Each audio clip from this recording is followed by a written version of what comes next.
Now in today's video, we're going to be looking at the best transfer targets ahead of FPL Double Game Week 32.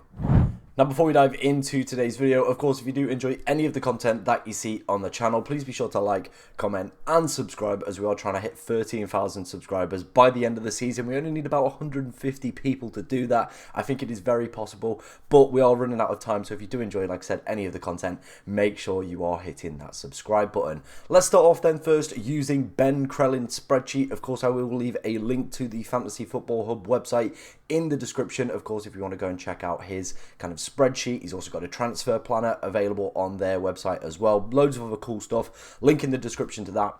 But yeah, let's start off obviously talking about the double game weeks that we know about. We're obviously heading into double game week 32 with, of course, Crystal Palace and Newcastle both doubling. And that for me personally is where I would be looking to focus my transfers, or on the teams that are doubling in game week 33. So in that bracket, again, you've got Crystal Palace. So back-to-back double game weeks for them, especially if you've got that free hit in 34.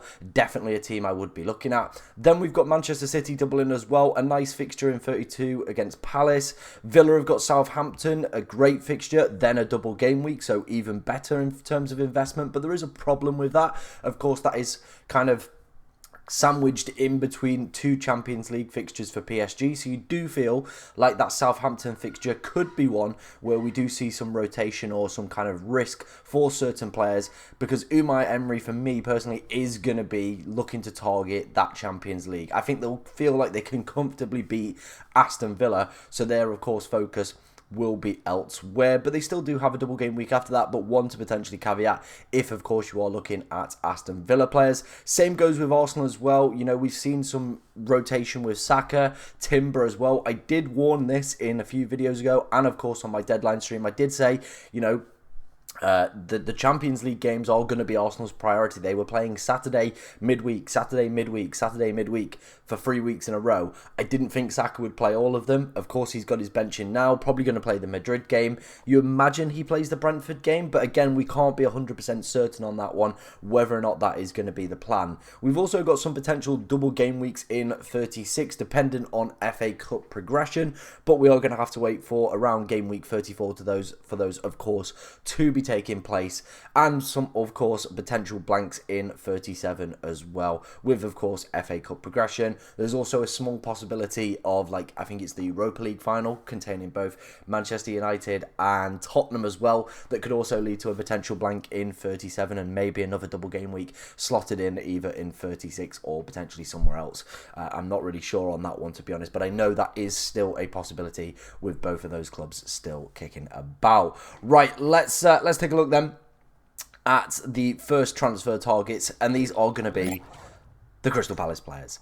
Obviously, I feel like these two on screen right now are probably going to be my first two choices. I think if you've obviously got, you know, maybe looking at that assistant manager chip, I would have these two, and of course Glasner. We are going to talk a little bit more about that assistant manager chip later in today's video, my top picks. But for me, these two are by and large the two best Crystal Palace players that you could ask for. Munoz, despite Palace never keeping a clean sheet, it seems, this guy still comes away with really, really decent returns. As you can see in his last 5 appearances, 2 goals, 1 assist. He's a player that massively passes the eye test with back-to-back doubles and a still potential double in 36. I think he has to be arguably one of the most important defenders to own within the game right now. I think if you've not got him, you're making a big mistake. I think he's just one of those players that you're going to have to get in your side. He's so good from an attacking perspective. If Palace manage to keep some clean sheets across these difficult doubles as well, you're going to be absolutely cooking with Munoz. It would not surprise me to see him pick up 2 attacking returns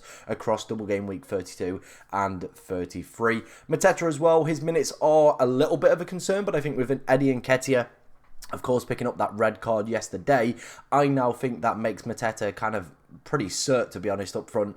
Probably going to see decent minutes. I think they've been kind of managing his minutes, knowing that these double game weeks are, well, for not them double game weeks, but midweek games for Palace are on the horizon. So they've kind of been just managing his minutes. Obviously, a few early substitutions. We saw that in midweek, and then we saw it again at the weekend as well. But I think now that Eddie Nketiah red card has taken place, I feel a lot more comfortable with his minutes. But at the end of the day, he's still a bagsman and he still knows how to deliver. As you can see, quite a bit of overperformance over the past few weeks on his underlying data, but still, the guy's on red hot form. Again, these two, my favourite two Palace players if you are looking to pick any up out of the rest.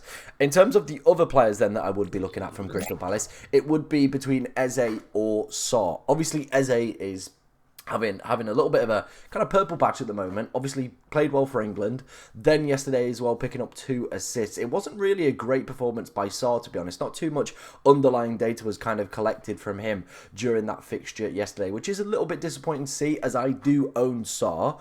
But would I pick Eze still ahead of Sarr? I'm really struggling, to be honest, because yes, Eze is looking the better of the two players, but I'm not seeing a golfing quality that would warrant a 1.1 million extra spend. And I think if I was a little bit kind of stuck for budget, I think I still probably would pick Sarr, because I get Eze is doing the business, but so is Sarr, to be honest. He is doing the business. He just didn't have a good game yesterday. He had chances in the Southampton game. I do just wonder what else are you getting extra for that 1.1 million. I know Eze sometimes can take penalties, and if he was the confirmed penalty taker, I would 100% say I would be leaning more towards Eze. I think that 1.1 million for penalties would be an absolute goldmine. I guess the other thing that you could argue with Eze is probably maybe his minutes are more secure with Sarr. We have seen some early substitutions for Sarr. So again, that's probably what you're paying that extra 1.1 million for. But I think you could honestly go with either of these guys, and both of them could explode over the next few weeks with these double game weeks coming up. It could be literally like a flip of the coin. One does well, one completely blanks. Hopefully you get the decision right. For me personally, I just don't see the value in spending 1.1 million extra on Eze compared to Sarr. But if you disagree, let me know down in the comments section. These would, of course, be my additional Palace players. The first two players that I showed you, Munoz and Mateta, would be my number 1 and 2. This would be the third player if, of course, you don't have that assistant manager chip ready to play this game week. Moving on then to the other side of the double game week. It is, of course, going to be Newcastle United. They don't play till Monday, so we're going to have to wait and see if Anthony Gordon is actually available. And if he is a really good player. But again, I'm not seeing the big golfing quality between him and Jacob Murphy. 5.1 to 7.4. It's not the Anthony Gordon of last season. It just isn't. It's not the Anthony Gordon of last season. The other good thing about Newcastle players, if you haven't already picked some up, is of course the double this week. No double in 33, but if you haven't got that free hit available in game week 34, they do have a succulent fixture with, of course, Ipswich at home, which is an absolute mega fixture, to be honest. But like I said, I'm personally not seeing the appeal of picking Anthony Gordon ahead of Jacob Murphy right now. I'm just not. I do think Anthony Gordon is the better player, but I don't know whether or not he's going to be justifying that price tag compared to Jacob Murphy at 5.1 million. As you can see over the past few weeks as well, Jacob Murphy is outweighing him in terms of data. And if you look at their head-to-head data for the whole season, again, there's not too much to split between the two to justify spending that extra price point. You're not getting penalties. You're not really getting too much extra from Gordon to justify it for me personally. And with, of course, him having a bit of a lengthy layoff and this kind of injury doubt surrounding him, is he going to be fit enough to play 2 full 90s? I don't think so. Is Jacob Murphy? Probably. So, again, I think more just down to the fact that you can kind of guarantee that Jacob Murphy's going to see decent minutes in both. Again, I probably would lean, again, more towards Jacob Murphy rather than Anthony Gordon. In terms of the defensive options for Newcastle United, then, I do feel you've got a split here in terms of the two cheap boys. It is Dan Burn and it is Livramento. Obviously, this is being filmed before the Newcastle game, so if any players do pick up injuries or suspensions, whatever, do just bear that one in mind. But Dan Burn, for me, was the better option when he was at 4.4. Now they're both level, I do think I probably would lean more towards Livramento. And the fact that Dan Burn is currently sat on 8 yellow cards. So if you do need him to play a little bit longer than potentially double game week 32, it's not going to be ideal. And the other bad thing is, of course, if they pick up he picks up a yellow on Monday against Leicester, Then he picks up one against United. He could miss that second double game week. Would be an absolute killer for the people that have, of course, gone for him this week. So let's wait for Dan Burn. If you are thinking about bringing him in, wait and see what happens on Monday before, of course, bringing him in. Because if he picks up another yellow, I would be saying avoid like the plague. That would take him to 9. He would just need one more, and then it would be a 2-game suspension for him. So I probably would be looking more at Livramento. As you can see, you're getting slightly better attacking data over the past 5 game weeks, but nothing exceptional. He's not really blowing people away, is he? But at the same time, they're both the same price point, and I just don't think I would risk that suspension now rather than going for Dan Burn. There's not kind of any price point or issues like that anymore. So yeah, Livramento would be the defensive pick for me. In terms of a player who doesn't double in game week 32, but does double in game week 33, it is going to be Morgan Rogers. 20 goal contributions for this season, which is absolutely ridiculous considering this is probably like his first full competitive season within the Premier League. He's having a great campaign.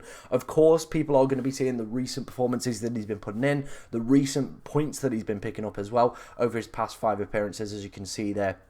4 goal involvements. They're going to see the Southampton fixture. They're going to see the double game week. They're going to be thinking, yes, this is the time I jump on Morgan Rogers. And I wish I'd have put him in my wildcard in game week 30. I genuinely wish I did. But we're sat in this position now where we haven't. We've got to think, how do we get him in potentially?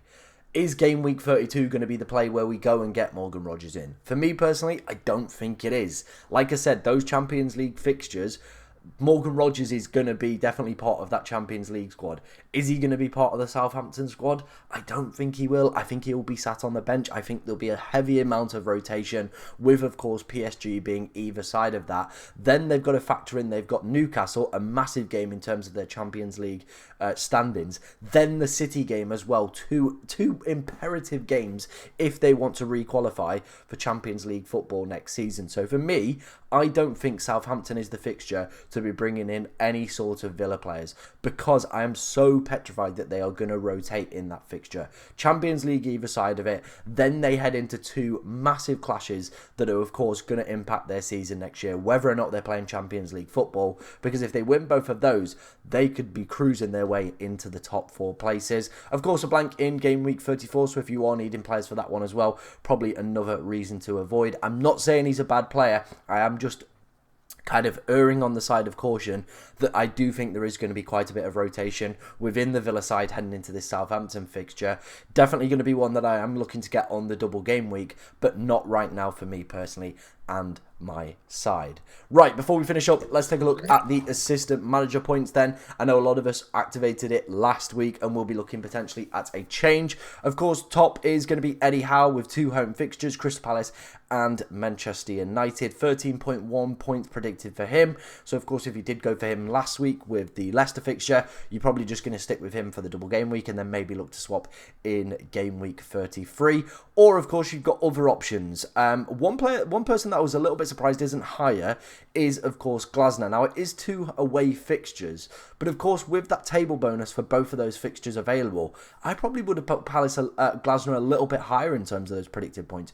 Probably would have had him second, to be honest. Obviously they're both not winnable games, but we've seen with this table bonus how massive a swing it can have. I went Glasner a few weeks ago when he had Fulham. It massively propelled me up the ranks. I think table bonus is something I would be definitely focusing on rather than just kind of like the key doubles. At 0.8 million for me, I think Glasner is going to be the man that I would of course take the big gamble on. Go for it. Attack the table bonus. You get it again the following week with only one of their fixtures, because Bournemouth are a little bit poo at the moment and started dropping points. So you're not going to get it out of the Bournemouth fixture, but you are going to get it out of their other fixture in double game week 33. So back-to-back opportunities for table bonus just seems a little bit kind of like, yeah, I should be taking this opportunity. I should be going all in on it. So that would be where I would be at in terms of my assistant managers. I would not be looking at the single game week managers, Slot, Maresca, Arteta or Moyes for me personally. I would be looking at Howe or Glasner if I was going to be using the assistant managership this week or have already played it. And of course, I probably would be swinging more towards Glasner for that table bonus appeal. Let me know if you enjoyed today's video or you've got any questions about your team. Get them in the comments. But thank you very much for watching today, ladies and gentlemen, and good luck in double game week 32.